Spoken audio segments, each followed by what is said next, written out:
चलें छोटी शिरलियों और एक खोए हुए सितारे की इस दिलचस्प कहानी पर नजर डालते हैं।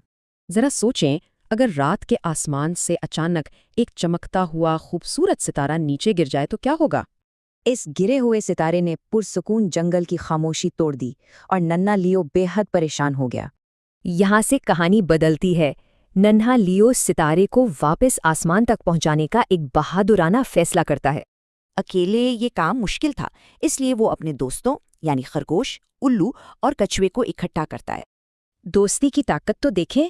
सब दोस्त बिना किसी हिचकिचाहट के फौरन बोल उठते हैं कि हम साथ हैं।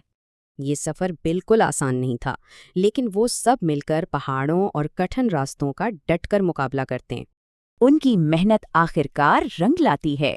सितारा वापस आसमान पर पहुंच जाता है और सब बहुत खुश होते हैं।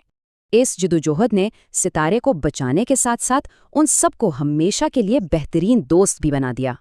यहाँ सबसे बड़ा सबक ये मिलता है कि मिलजुल कर काम करने से हर मुश्किल आसान हो जाती है। अब सवाल ये है, क्या हम भी टीम वर्क के जरिए जिंदगी के नामुमकिन कामों को मुमकिन बना सकते हैं?